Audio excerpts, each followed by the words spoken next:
Welcome to My Therapist Says, an interactive experience enriching your most important relationships. I'm Dr. Don Welch, your host and moderator. Let's face it, each and every one of us is challenged in at least one or more relationships at work, around home, in marriage, with children, and friendships. We all desire healthy relationships. Why then do some interactions ignite intensely negative emotions while other relationships nurture the more meaningful moments in life? During this next segment, relationship specialists will respond to questions from a live audience while offering practical solutions. It's like having your very own psychotherapist in your living room. I hope you will sit back, relax, and take in these life-changing insights. Please join me as we now connect with a live audience and My Therapist Says. So tonight we're privileged to actually have Jerry Troyer, who's been with us on a number of occasions. He's spoken here several times and is really a specialist in this area of financial. Many years, you can see his bio and resume, his curriculum in the backdrop here, of banking, but also financial expertise, both in the professional world with his for-profit and then also with a nonprofit. I know professionally I have sent many people his way, and he's helped many people, at least that I've sent his way. And so we're thankful that you're going to present this evening. Jared Fenton, who is with us, and you can see his incredible credentials. I've always said if I could get these gentlemen to myself, and then I've shared somewhat to them, if I could have both of them together, they complement each other in so many wonderful ways with their backgrounds, both in finance, but coming at it from two different angles. So we're so glad to have both of you here this evening. We're going to have a word of prayer, and then we're going to go right into the presentation. Jerry will present for approximately 15 to 20 minutes, and then if you wouldn't mind, during that time or even now, if you have a question, just hold that in the air, and we will have one of the hosts come by and pick that up from you. So let's have a word of prayer as we begin. Heavenly Father, we thank you for this wonderful evening, and then the treasured purpose of being here to focus in on you. It's amazing how often you spoke of money in the New Testament, and it's believed to be more often than even prayer, even though prayer is at the heart of our relationship with you. Your understanding more deeply than we do about how money is significant in each of our lives. So tonight we treasure your presence, and we ask that you would help us in what we treasure financially, that they two would come together, and that we would have discernment and wisdom directly from you. And we'll give you praise for what you accomplish this very evening. In Jesus' name, amen. So again, if you do have your 3x5 card with a question, you may not have thought about it yet, but some of you may. If you just raise that in the air, and we will distribute that, pick that up from you, and bring it forward.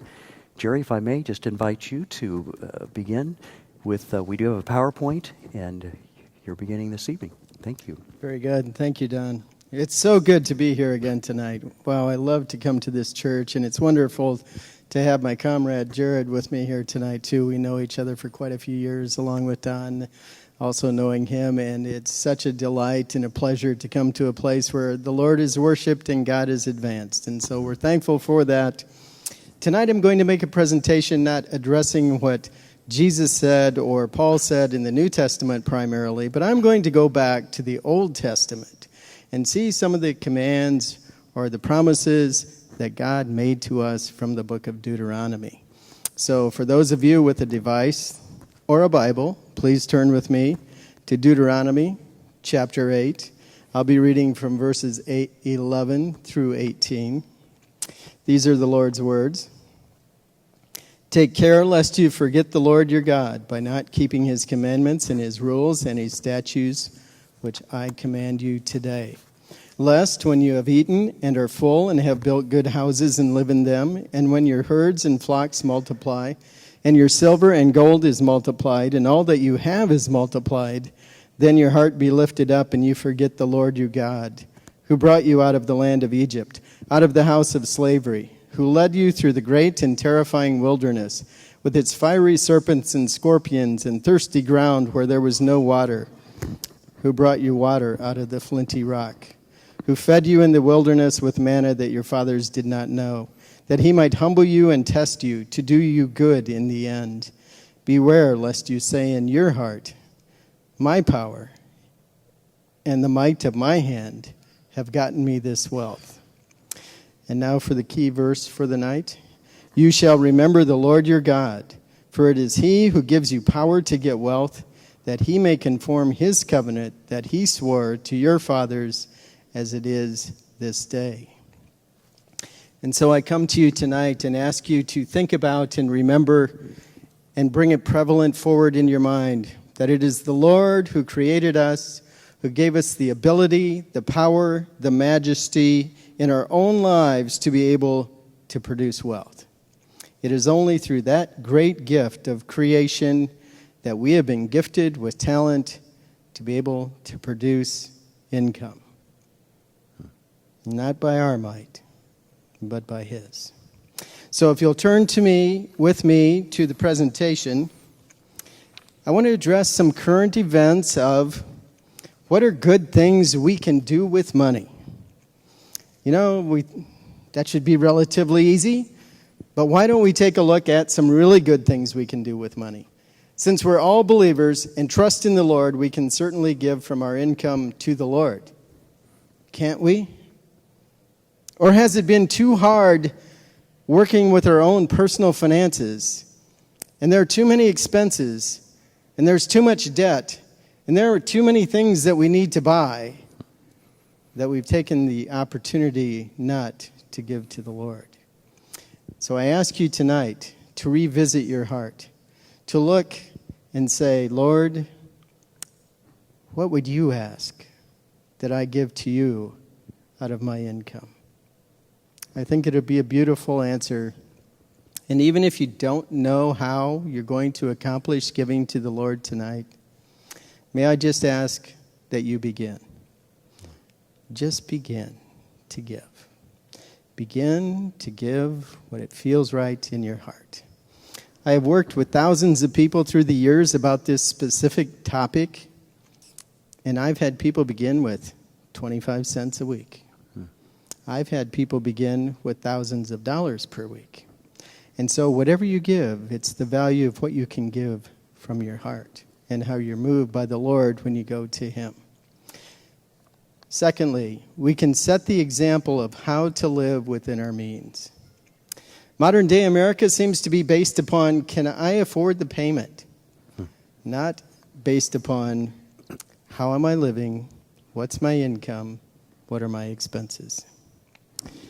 And then I ask, will you live where your heart is? Meaning, we know that the story in the New Testament talks about the treasures of our hearts. Jesus talks about that and says, where our heart is, there our treasure will be also. So will our treasure be in a new Lexus? Or will our treasure be in building the glory of God and continuing Jesus' work here on earth? Next, educate yourself about marketers and advertisers, and especially the ploys they use, the techniques, I'll call it the subliminal seduction they use to get us to recognize that we need something where in reality we just want it. Two of the hardest words to define in America anymore when it comes to material things in our lives: need and want. So to do all this, you have to be courageous. You have to overcome some of your fears, and you have to allow others to see that you cannot afford to live beyond your means. If I can give you one example. 2 years ago, shortly before Christmas, a good friend of mine called me one day and said, Jerry, I've got 4 tickets to go to the Poinsettia Bowl. It's 2 days after Christmas. Will you go with us? That's what I said, dead silence. I finally said, Don, you know I'm a guy that plans for these events, and you're asking me out of the blue. It's the gift-giving season. I don't have any plans. How much is it going to cost?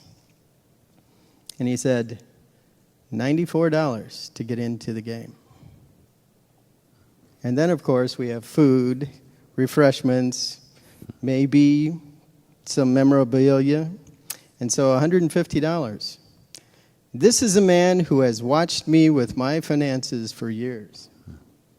And I told him, Don, I love you like a brother, but you know I can't go because I haven't planned for this. And you know what his response was? Do you think he hung up on me? Do you think he said, you idiot, Troyer, what an opportunity you're missing? No.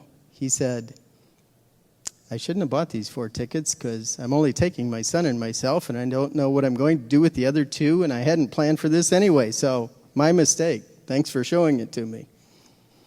So there. It does pay sometimes to say, I'm not going beyond my means. As we move forward, reach financial decisions over time, not spontaneously. One of the greatest ploys in America is to be a spontaneous, instant gratification purchaser. Please take your time. No matter how good it looks, no matter how good you think you might look in that outfit, no matter how you think your friends will say, wow, do you look great in that because you have a new dress or a new suit or whatever it might be. They'll say the same thing next week if you take some time to decide. Realize that there are current trends and address whether it makes sense to participate. Some of us can remember that almost all of middle-income America decided about 15 years ago it was time to be collectors. And it was time to be collectors of Beanie Babies. Strike a chord. I think we still have 4 at my house, if I remember right. But I know people that bought 200. I know somebody that bought 400. And I know one person that bought 800. So the thing about being in the collectible business is there has to be a buyer when you're ready to sell. And as it turns out, with Beanie Babies, there are no buyers at any advanced price. So be careful what you're doing. As I just described, sporting events are a big money drain on everybody. It is expensive to go to a sporting event. Dining out seems to be the thing to do. At our church, where I go, I get asked to go out to lunch after church almost every Sunday. You know, some Sundays I plan for that. I know what's coming, and I'm ready to go, and the finances are right. But there are other Sundays that say, I'm just not doing that this week. It's not time for me to have to spend more money on myself right now. Then one of the big things in America right now, I'll call it the keeping up with the Joneses. There's something going on about wine. And having to have wine, and having to have wine, and having to have the right wine wherever you go, even if you're entertaining. And I know that's a real delicate issue about alcohol, but can I say, does it really matter about if you have to have wine or what value of wine you serve? Then I have experience with mothers and fathers that have a child, and they've decided it is really important to have several times a year when you go away with your child for a weekend and do something special. I think that is marvelous if you plan for it. If it has to go on credit or a credit card, does that really make any sense?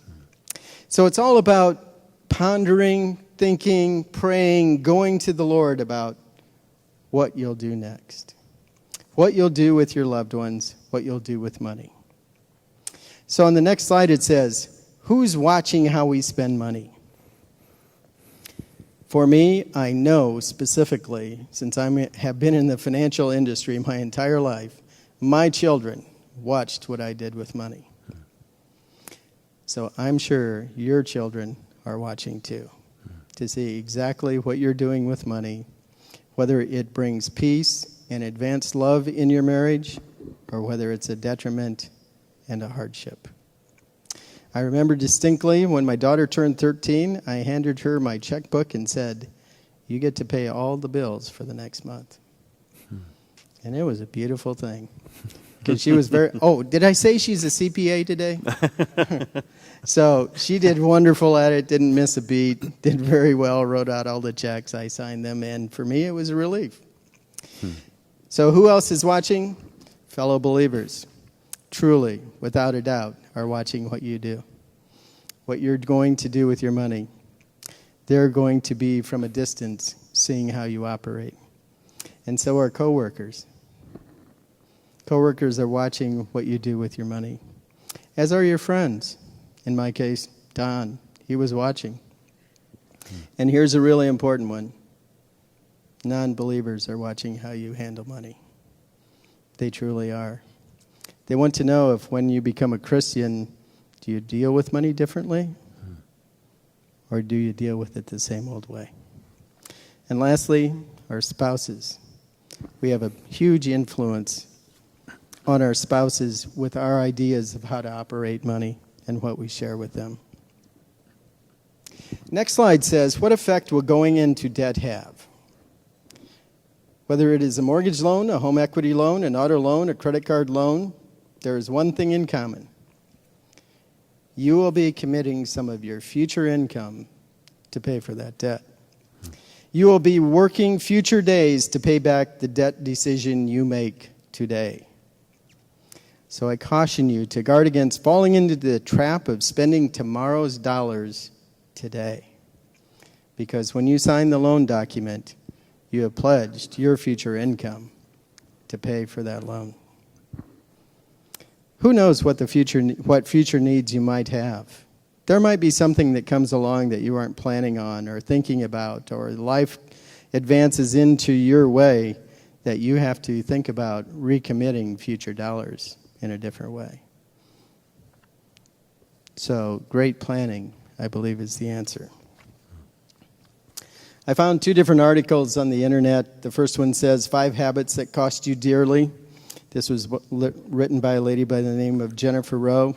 She says, number 1, paying only the minimum balance on your credit card loans.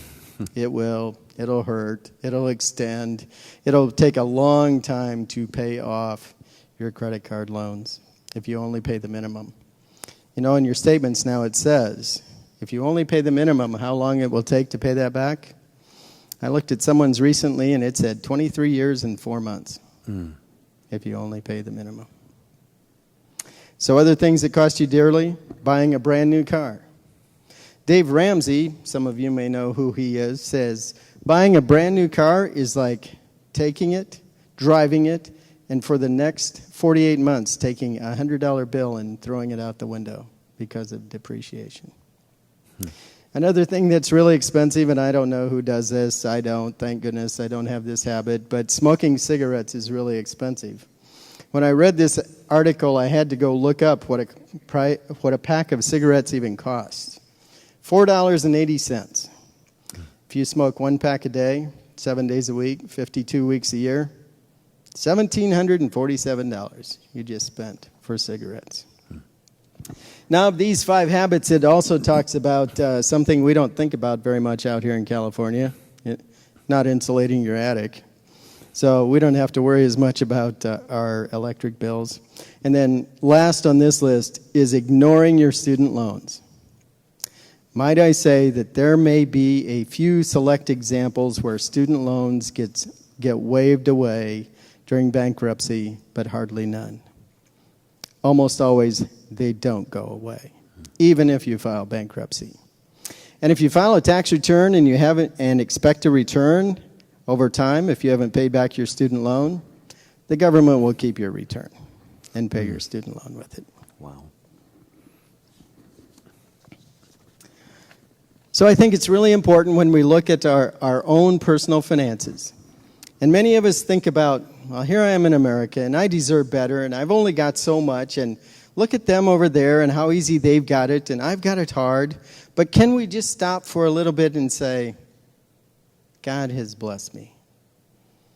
And there are things that we don't recognize as blessings.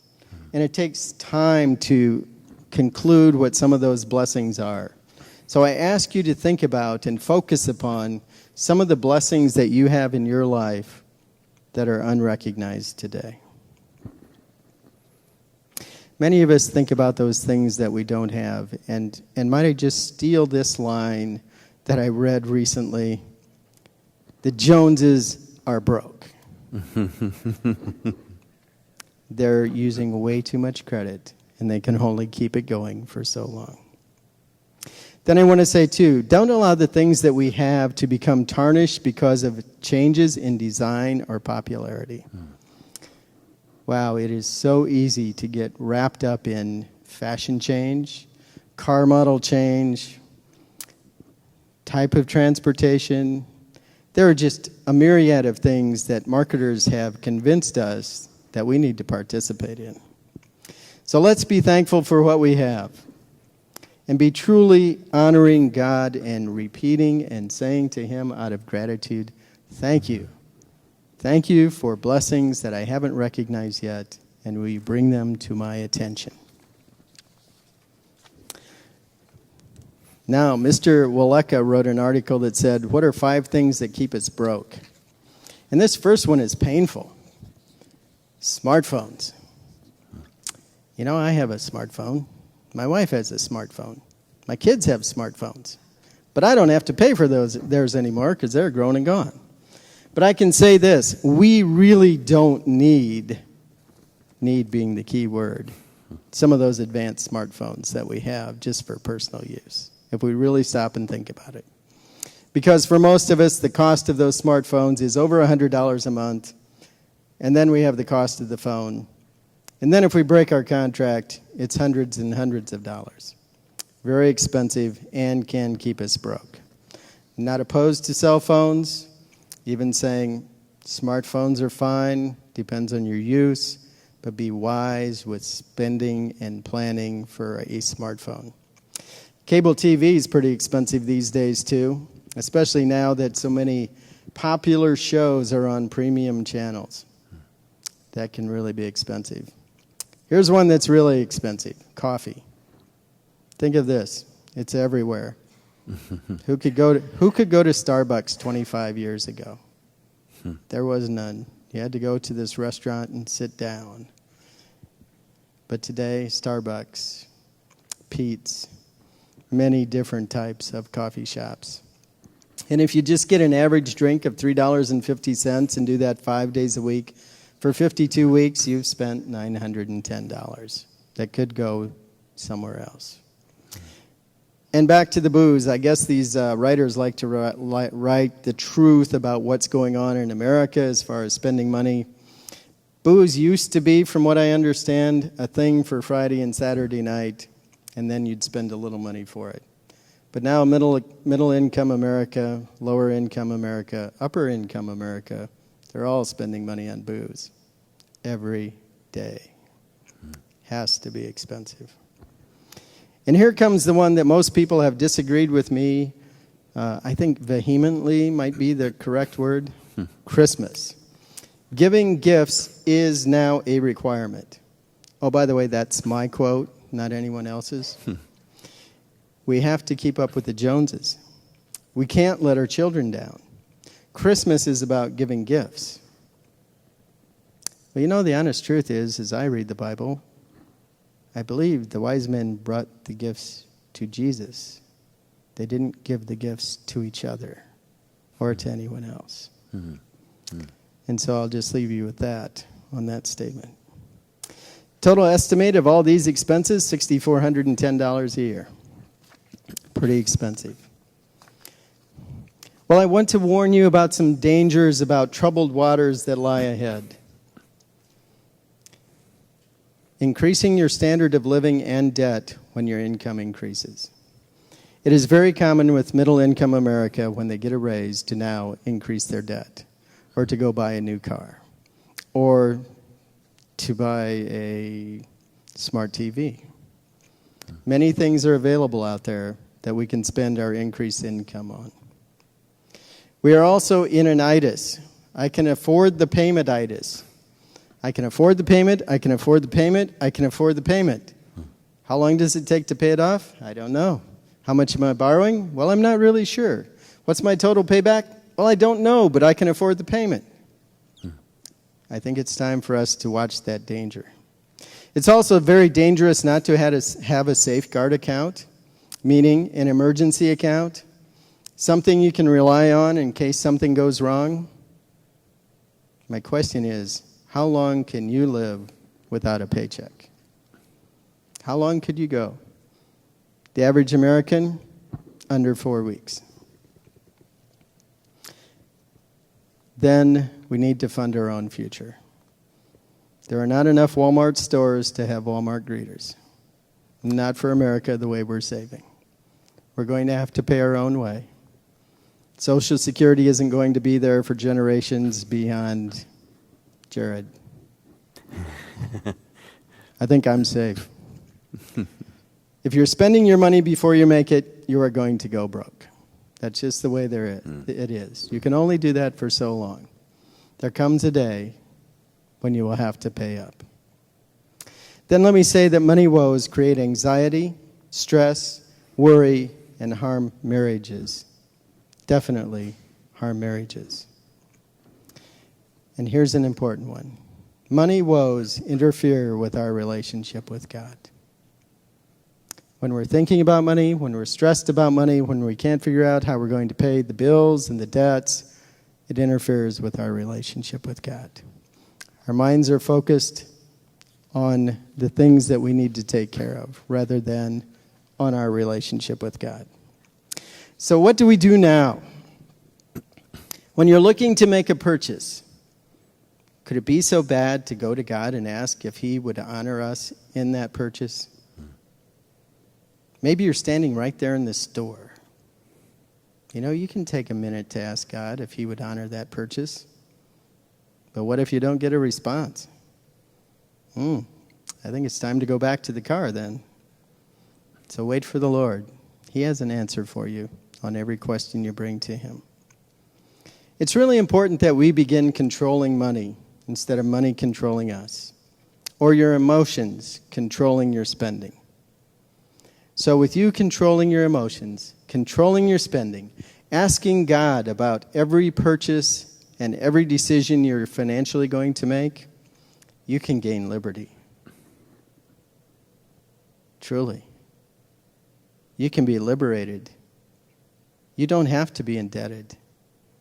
You can go forward and then even have a greater gratefulness, thanking God for the gifts He's given you.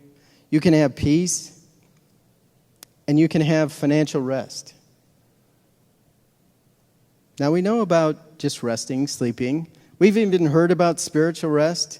But let me say, there is such a thing as financial rest, too. When you don't have to be consumed day by day about money, where it's going to come from, where you're going to spend it, how it's going to go. I've got too much going on. I can't keep up with all these expenses. And then I have to keep up with the Joneses yet, too. Financial rest means those are put aside. You know how you're going to pay your bills. You're at peace. You have liberty. You have financial rest. And lastly, in and through Jesus, you have an abundant life. So there it is. Thank you very much for listening. I appreciate your attention. And now we're going to turn to the questions. Okay. Would you join me in thanking Jerry? Wow. I do have a question. The first question here, I do want to say something about Jerry, if I may. Robin and I have known Jerry and his precious wife for a number of years. He's actually one of the executive board members of a nonprofit that we are trying to give back to the local church and having therapists within a local church. Jerry and others, there's also Bill and Mary Beth, who he's the chairman. They as a couple are executive board members, and they're here this evening as well, with Bill being the executive board chairman. But Jerry has given, as have others, but Jerry's given numbers and numbers of hours behind the scenes, helping us financially because of his wonderful skill. And he's actually, I know of people that are within my purview of leadership where he's given hundreds of hours without fee or very minimal fee. So this is a man who lives this. So this is a very authentic person who just presented. That was powerful, and from my standpoint, very poignant, and thank you. So right on biblically, and I appreciate it. I just love that statement about financial rest. That's just a wonderful statement in the way that came at the very end, of course. But thank you from my heart to you for being here this evening. Let's move into the first question. However, I only have one question so far, so if you have a question, please write it down. Raise it in the air. There's a hand right here. So if you would come and pick those up. Here's the question. It's a very, very helpful one. We're not in debt much, but anxious, yes. I am 1 year from the reality of helping my child go to college. Our college fund is zero since we've invested in the equivalent of a 4-year degree on pre-K through 12 education. So apparently this person or persons have invested in perhaps private education. I can trust God to provide, but what or how much should we as parents provide for our daughter's education, and how much should she contribute? Very good question. What do you think about Well, Jared, come to me. So some of this will be, I guess, my personal opinion, and some of it will be from a financial perspective. Can you hear me okay? Is this all right? My general counsel to my clients is that they provide for their personal futures probably before they provide for some of the higher education for their children, mostly because if they do provide higher education for their children, don't plan for their own future, they're going to be living with their children at some point probably anyway. What I think a big mistake, it wasn't on Jerry's list, but I think one of the other issues that I think our society pressures people to do is spend big money to send their kids to these great colleges and pursue whatever dreams they have, and for some reason that's been sold to everybody. And you can acquire a college education relatively inexpensive. It may not be an exotic school, it'll be a community college, and then you move to a lower expensive 4-year school. But in my opinion, if you don't have the resources to pay for going to a more prestigious school, then you forego that luxury. And as an employer, I can tell you I could kind of care less whether you went to Harvard or Princeton or you have a nice junior college education if you can get the job done. Maybe it might help you get your first job, but a few years in, people look for your skill set and your resume and those kinds of things. So my personal opinion on that issue. And if I can just give you mine also. Oh, and there is another question out here. There's a card right down front here. I was the first person in my family to go to college. My parents' financial planning for me to go to college was pay your own way. They had no extra money. They didn't know how to plan for college education. They were barely getting by the way it was. So I paid for it all. And I did just what Jared described. I went to a community college for 2 years, then finished up going to a 4-year college, the final 2 years. But if I would not have done the community college, I would have gone deeply into debt. When I graduated from college, I had zero debt, and 1 year I took out a $600 loan, but I got a job to pay it off even while I was going to college. So I can say this, if you've planned zero for college, you have only 2 choices. One, your child is going to go to the college of their choice, and they are going to be influenced heavily because there is peer pressure in high school and college of where you're going to attend. They're going to be influenced of where to go, and most of the time it's out-of-state colleges and expensive ones.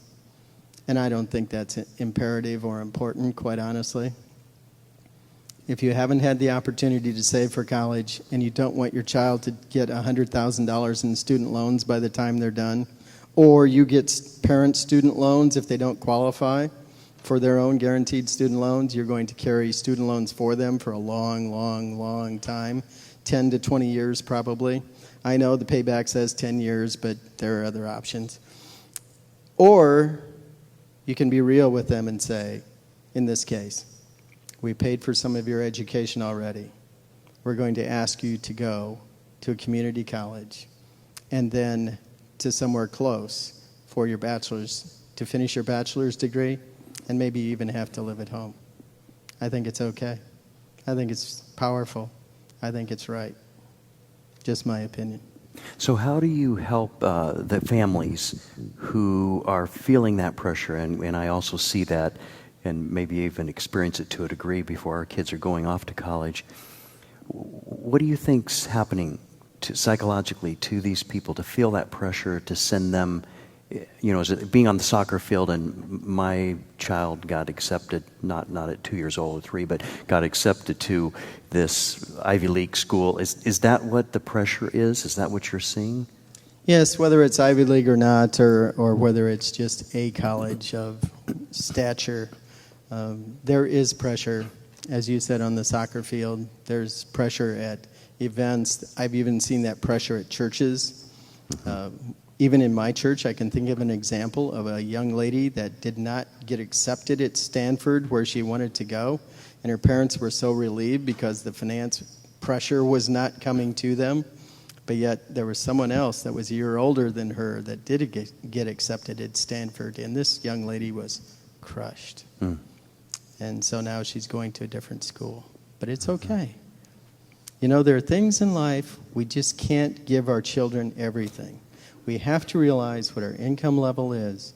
And if we're honest with them and we tell them the truth, this is what we can afford, and you need to help pay your own way. Because Jared said just a very wise thing. If we're going to pay their way and not save for our own futures, yes, we will want to move in with our children, but I don't think they'll want us. So I think that's really important to remember too, because my daughter has already said, Dad, you're not coming with me. So be real, be honest, perhaps even have to get a job. When my daughter went to college, I had started a college fund for her, but I still ask her to pay 25% of her education. And so she had to work 1 day a week her entire career, and I also told her I was only paying for 4 years. And she got it done in 4 years. 4 years in one summer session. But I didn't pay the summer session.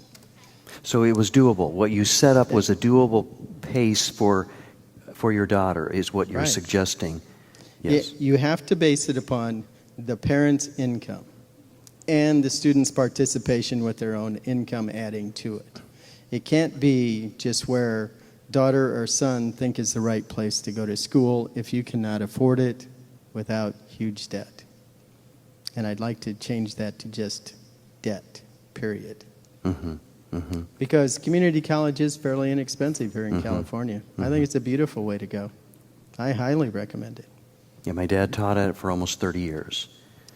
So and I know that college, being in the system part-time now, is very, very expensive. I know personally my own father and mother said, we'll pay half of your college. So I was debt-free with my bachelor's and then 3 masters and a PhD debt-free.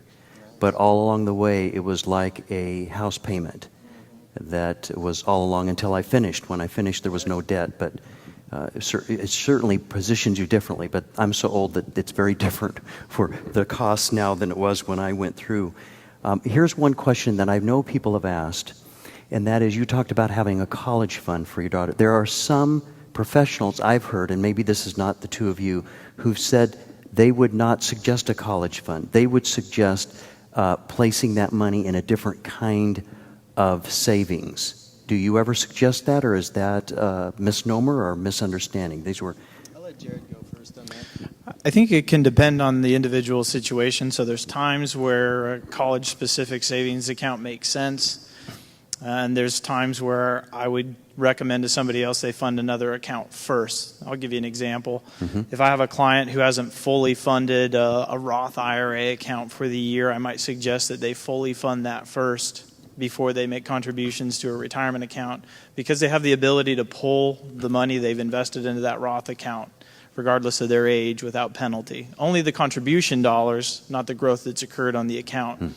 So in my mind, you've set aside money for retirement. If you get to a point and you've reached your retirement goals and there's extra resources in there, you can pull them out of that Roth IRA account and use them to help your child go to school. Where I would use a retirement account is sometimes you're a grandparent, you have some abundant resources and you want to encourage your grandchild to go to college, and so you're going to make a lump sum contribution into an account. They have college accounts like a 529 account that has some tax benefits. And so if that's the case and the grandchild is young, I think a college savings account's a good account to use in an example like that. But they are more restricted. You're limited on investment options inside those college-specific accounts. You can only make adjustments to them one time a year.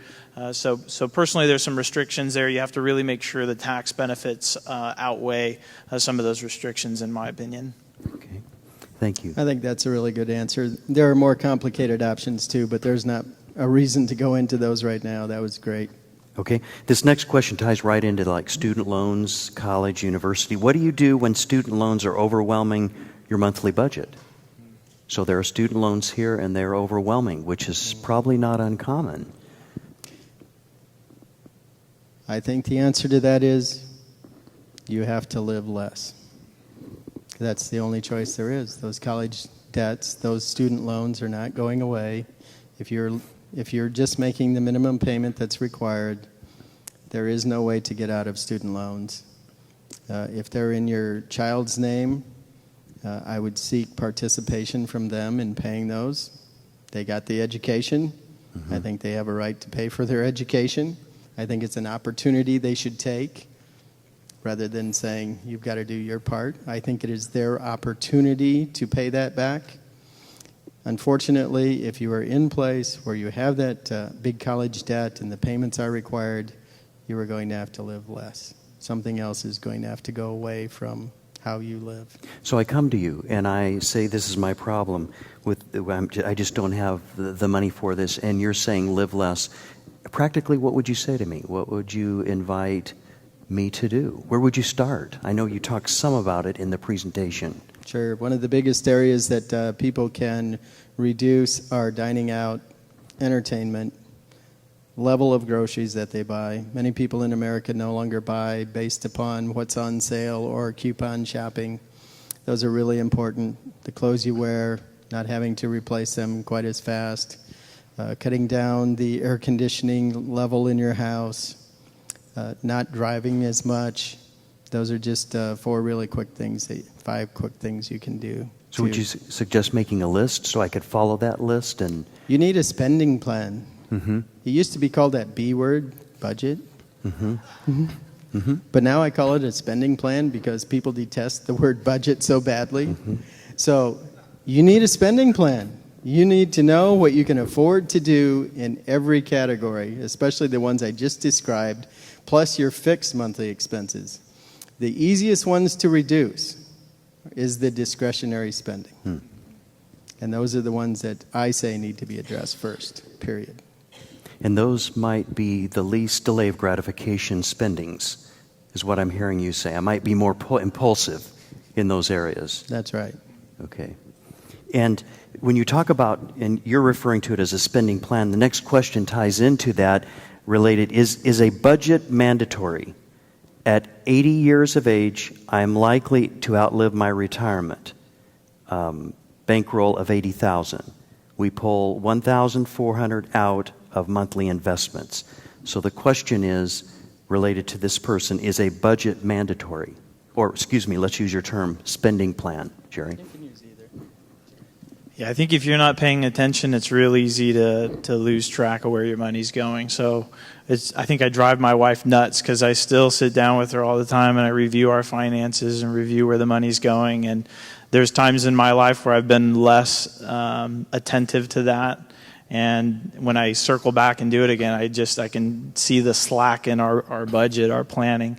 And when I meet with clients, I think those that are financially in good shape are great with a spending plan.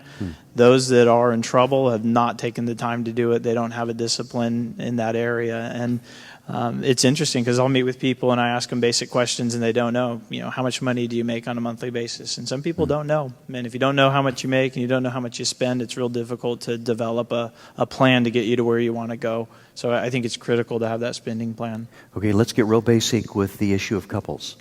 And you see them all the time, and they come to you. And I see couples that come to me, and when we start talking about finances, they begin to squirm, wiggle, grimace, and various things related to how they've not been able to build a platform between the two of them in which they can discuss. So where do you start with a couple that maybe is not able to discuss this? I mean, I don't know how your wife would respond. Here's an expert. Does she just smile at you? Well, yes, Jared, I know you're right in this, but I'm just teasing a little bit. Is that, what do you do with a couple that has said, we've never been able to sit down and do this? And I know you see it every day. I didn't see it today, Oh, not today, sorry. but I've seen it almost every other day. I guess it is good that you didn't see it today. I don't know, but... That was just reality. The truth is, just like all facets of a marriage, it's all about communication. And if you're in love with your spouse, and you're a giving spouse, giving in your marriage, if you're giving more than you're receiving, that's what we're supposed to do, I believe. That's what we're instructed. Then if you are a giving spouse and you're in it for life, you'll want it to work. You'll want communication. And communication about finances has to take place. There is no choice. And so the beginning spot when people come to me is I ask them to work together to review their last 2 months' finances and make a list based upon documents that I provide them to determine where their money was spent. And then I ask them also to record for a month every penny that they spend on a special document, again, that I provide to them. And it begins interaction. They have to interact to be able to record that information, to be able to record what they spent it on. And truly, if you love each other to the depth of you wanting to be successful financially and to honor God with your finances, you know that you're going to submit to each other and go to communication. And do that communication out of love for your Savior. It's not easy all the time because, finances are work. And many of us think giving that 40 hours a week is enough work. We shouldn't have to work on our finances. We shouldn't have to work on our marriage. We should be able to come home, hit the couch, watch mind-numbing TV, and hope that our finances get worked out. I've never seen that work. Never once. If it would, I'd be the first in line to do it. But it doesn't work. It's a discipline we have been given. If I can go back to this verse I use, we have been created with the ability and health to make wealth. What do we do with that giftedness we've received? In marriage, or if we're single, outside of marriage, we still have the same responsibility to be disciplined, to take care of what we have before us financially. There's no choice. It's a requirement of marriage. It's a love oath that you've taken for life in marriage, and you're going to communicate with your spouse. With what you're talking about, why do you suppose Jesus so often talked about money, finances, treasure? Why do you suppose he did that? Have you integrated that in your work with your clients? Both of you born-again believers and having a personal relationship with the Lord. What have you come up with? Why he spoke so often about that? Jared, would you like to go on that first? I think it's because it's hard to fake your finances. You can show up at church on Sunday and take communion and put on the face, but if you really want to see what somebody cares about, take a look at their finances. Where are they spending their money? How are they spending their time? And I think it's a true test of character. And so I think that's probably why there's so much emphasis on money, because ultimately that's sort of the end result of probably what's inside. My opinion.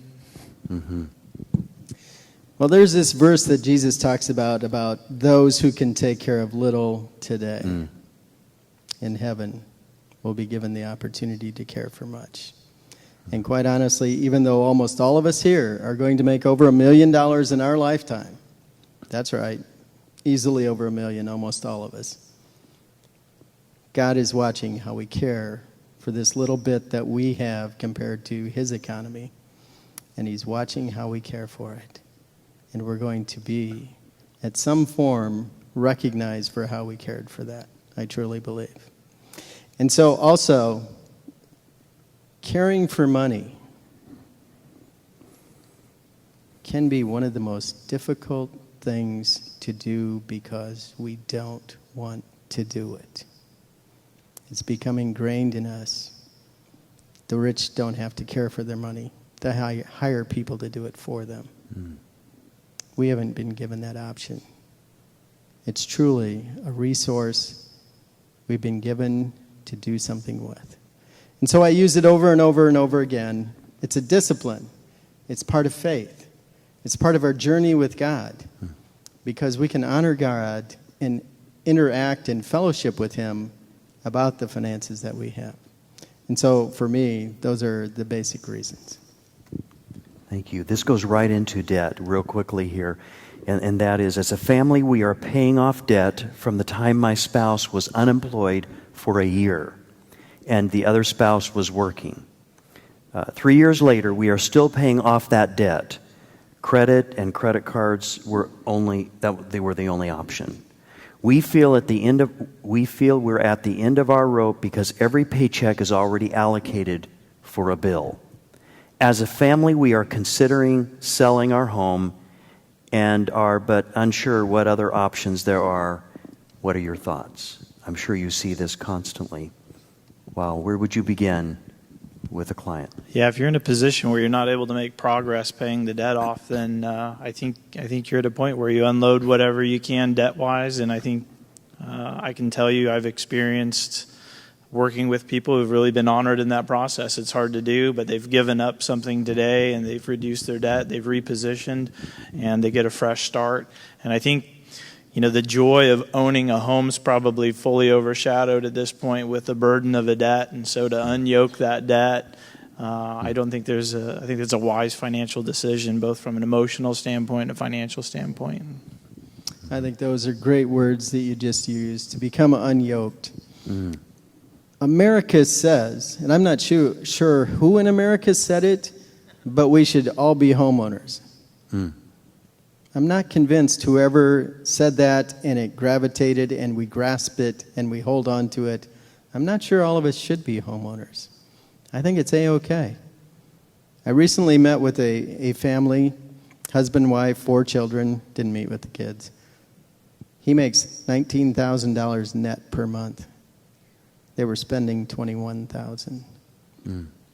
They sold, and this was after 4 years of misery. They just came to me and said, we can't go on. We've got credit up to our eyeballs. And they did, $179,000 in credit cards.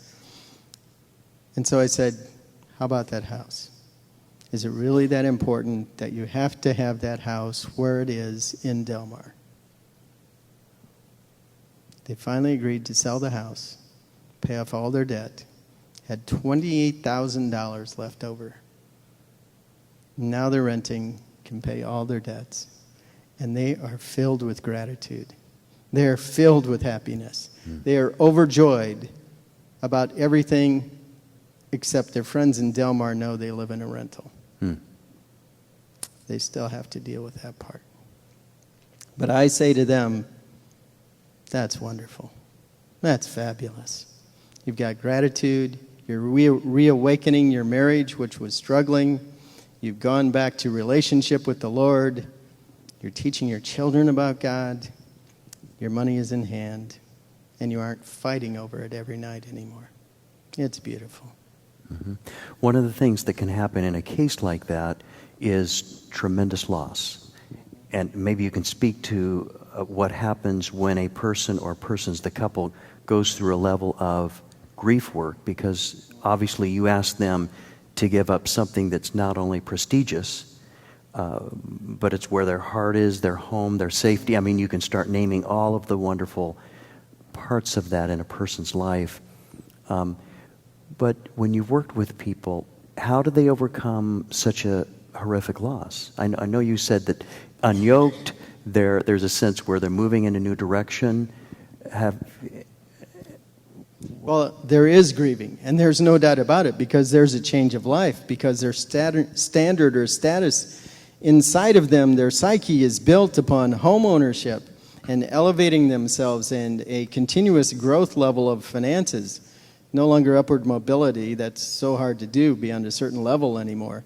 But there is grieving, and the first step is, I say, to have a form of gratitude, saying I'm thankful until you can accept it. And you might have to say it for days and weeks and months and years. But just repeating, I'm thankful. I no longer have what was weighing over me. The burden is gone, but yet I'm grieving over it. But yet there's something new and something better, and you have to recognize what the better part is. And there's satisfaction with that gratitude. Easy to say, difficult to live. Wonderful words, yes. I always explain it, it's kind of like diet and exercise. Neither of them are fun. You have to focus on the end result, because if all I do is focus on, I got to get up early, I got to do this painful process, or I don't get to eat what I want to eat. But I think over time it becomes easier and easier, and the joy of accomplishing whatever that end goal is kind of overshadows that over time. So, wonderful. This next question ties into debt in a very, very different way, yet you've had this question before. When is it appropriate to go in debt? So when is it appropriate to go in debt, or is it? Yeah, I like to avoid debt at all costs, but if you're going to incur debt, I think it has to be something that you would anticipate increasing in value over time. So I'll use a home as an example. I'm going to buy a home. My anticipation is that home, and over time, I'm going to end up owning it, and it's going to add some value. Financing a car, I think, is a bad decision because that car is going to decrease in value over time. Buying clothing on credit cards, those kinds of things. So as a general rule, I'd ask myself, is this going to increase or decrease over time? And that would determine whether or not I would consider financing it or not. Yes, Jared's absolutely correct. Value added. That's what you look for if you're going to go into debt. Is it something that can increase in value or give you value in the long term, meaning once you pay off the house, there's value there, and you know you have an asset of value. The hard part about vehicles, yes, most likely the worst investment we can ever make, but sooner or later those things which were made by man break, and they break down, and they permanently break down, and then you do have to replace them. And if you haven't been willing to save for or unable to save for your next vehicle, you are going to finance it. But please try to finance it and build a spending plan in advance so you can know what you can afford to pay monthly. And please pay that thing off as quickly as you can, because it's only going to be depreciating. You know, they even sell gap insurance on vehicle loans now. So that when you finance more than what it's worth someday and you need to get rid of it, there's that gap coverage. Just in case you total it out and the insurance company won't pay enough. And then they'll add that to your loan payment too. So, be smart, be safe. If you can, save for your next vehicle. If your current vehicle is paid off, take that monthly payment and put it in savings now. Take that same amount, put it in savings now, so you'll have a down payment for your next vehicle. So when you talk about debt of value, let's say a house, which California is different from the rest of the world, of course, in many different ways. And you're not realtors, I know that. But what would you advise? Because I'm sure people ask you, okay, would it be wise to have debt in a house or go a different direction? When I take that same amount and, thinking of maybe renting, and it's gone up, 19% plus, rent has here in the last, several years. But what would you advise? I know you're not realtors, but I know that would be a common question. Well, it is a common question, and it truly comes down to each situation. But I'm a firm believer that not everybody needs to be a homeowner. I just don't think it makes sense. Especially once you go into retirement, I'm not convinced that owning a home any longer makes a lot of sense, because most of us have undersaved, and we need the asset to become liquid rather than to be illiquid. But if it is time to think about buying a house, are you going to buy a house as an investment that you hope will grow in value? Your loan doesn't go down much in principal because you've financed it for so long, and you hope you can just make some profit off of it.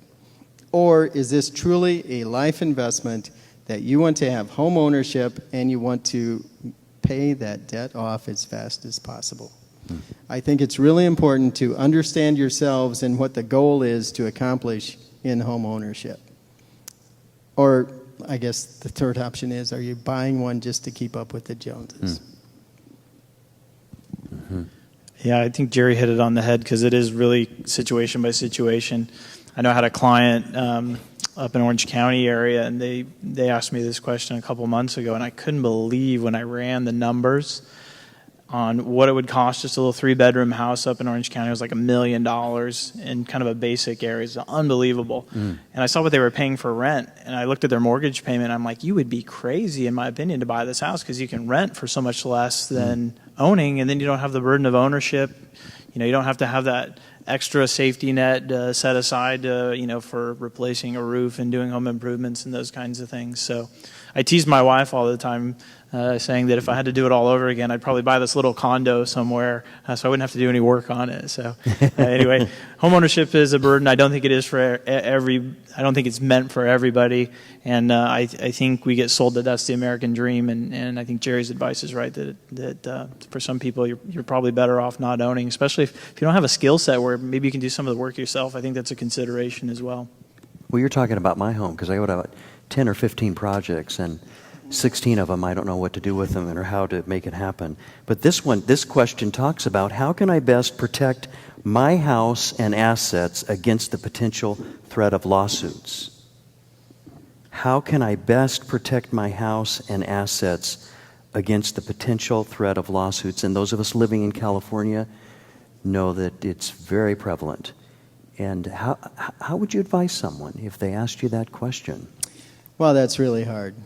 Just call it what it is. It's really hard because we can all get general liability insurance against a potential lawsuit. I don't know what this specific reasoning is behind this, but people can have a judgment against us and try to attach our houses or assets to pay a lawsuit. It's just really difficult. I guess if you want to make sure that there is not going to be an opportunity for you to be sued in any way or your asset taken away, it's either to put it inside of a trust or maybe even start a limited liability company and put it in there. But we all take risk. There's risk every day in just about everything we do. How does it protect us how would it protect us putting it in those two entities? We as individuals don't own it anymore. Okay. Depending on the trust. Mm-hmm. Yeah, I have to qualify that too. Mm-hmm. Well, it probably depends on where you are in that process. If there's a lawsuit already ensued, moving assets is somewhat problematic because they're already going to know where those assets are. Most asset protection, you have to do it before you're in a situation where there's assets being pursued. And I actually had a buddy of mine ask me this question the other day. He's a police officer, and he flies and owns a plane, and he's purchasing a new plane. He has it as a business, but he doesn't want it to show up in his own name. So I gave him the advice Jerry said. I said, well, put it in a trust and give it some real ambiguous name, so if somebody's doing a search of assets, your name doesn't show up. And that's just basic asset protection. So I see most people that have a trust, and it's the Jim Jones Family Trust or something like that, and it has their name. So it's very easy to go through and do a search and find that. I can tell you, my business partner, his is the John 316 Trust. So, if somebody's looking for John 316, they'll find it, but it has nothing to do with who my business partner is. So no reason to have your trust name reflect exactly what your family name is. Thank you. These are great questions, great responses. We have just a few minutes left here. This question, and we're almost able to get through most of the questions, if not all of them. How does a single woman, after divorce and marriage of 34 years, deal with unexpected health issues? In other words, cannot afford medical insurance, nor do I qualify for Obamacare when I'm not able to plan for unforeseen health concerns, mostly dental issues. So the question is, how do I, after all of this, deal with these unexpected health issues? It's a very complicated question. That is very complicated and very difficult. There are companies that offer discount dental coverage. I know that most dental insurance is, when it's affordable, doesn't have very good coverage. There are some employment plans, depending where you work, that can give you dental coverage. I honestly thought almost everybody could qualify for Obamacare, but that doesn't cover dental. It all depends if you can afford it also, of course. But the only way is to look at a spending plan, see what you can afford. You might even have to reach out to relatives and ask for assistance if it's something that is crisis nature that you need help with. There just aren't any easy givens. There is a a not-for-profit in University City called La Maestra that does both dental and healthcare work at a discount for people that don't have coverage. I'd suggest you contact them and see what they can do for you. That's a tough question. Sometimes as financial planners, we want to step in and have the magic pill or the magic potion or the magic bullet for the situation. And every now and then you hit something where you go, geez, I don't know where you go. You know, you're between a rock and a hard place. And what I can tell you is I think the Lord puts us in those positions sometimes to get us down on our knees and just saying he's the only option left. Something will come up.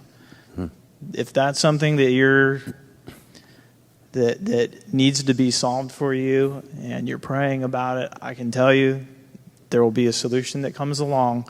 But sometimes it's nothing that Jerry or I or anybody else can do. It'll be a miraculous solution. And I'll tell you, I see it all the time because I see people up against the wall, and then you see the Lord just come in and open things up, something you'd have no idea what it would be. So that's my 2 cents on that issue. Isn't Abraham Lincoln who once said that during the Civil War, I was often driven to my knees because there was nowhere else to go. And that takes a lot of risk to do that because we're actually leaning before the Lord in fear. And sometimes we want to protect ourselves. So those are really good words. I want to ask as we wind this down, we're just about to conclude, are you both available to assist people in these issues? And will you have your cards at the back of the auditorium following this? I'm sure we're both available, and our information is back there. And if you're in need, we would certainly like to help. And if we can do the first thing for you tonight, can we pray with you if you have a financial situation tonight? We would like to take that opportunity just to come along beside you and go to the Lord and lift you up. And I think that's the right beginning process. Wow. Would you join me in thanking these gentlemen for their presentation this evening? I have to say that I'm a rich man having friends like this. I know, Jared, it's from more of a distance, but it's a very close relationship with you, Jerry, and your precious wife. And I know, Robin, we're very close to you, and thank you so much. This is really important what we did here tonight. I wish we had even more people who were able to hear this. And it is an audio taped, and it will be on our website here at Skyline Church, available for others. Just want to remind you as we close in a word of prayer that actually the next My Therapist Says September is Understanding Pornography Addiction. And we have the specialist in San Diego from a Christian standpoint, Aaron Reinecke. Many of you have heard of him. And his associate deal with us on a daily basis. So we are bringing to you one of the most renowned specialists in this area in San Diego at this point. And so I invite you to invite others. Understanding Pornography Addiction, that will be in September. Let's have a word of prayer, and then we'll have a chance for you to meet and even pray, be prayed over by these gentlemen. Father, thank you so much for the privilege we have had this evening to discuss very important issues, and the privilege we have of giving of our tithes and offerings to the local church, the tithe that you've asked out of our income before we spend anything, and then gifts above that. I know personally, following that since age 7, that you have blessed it in amazing ways. I cannot even begin to thank you. My wife knows of my testimony. And I thank you, Father, for parents who taught me how to put my lawn money in that little envelope and place it in the offering. And then what you've given back to me is beyond the monies I've ever given to you in numerous ways, not just financially, but you have financially. So thank you. We pray your blessing upon these dear people, those who may be listening through live streaming, those who may listen later from our audio tape potential. And we give you praise for your presence in each of our lives. We're thankful. May we take these rich words and be able to apply them in our lives that you've given us with this great talent of being able to increase income. So we thank you. We bless you in Jesus' name. Amen. Thank you so very much for coming this evening.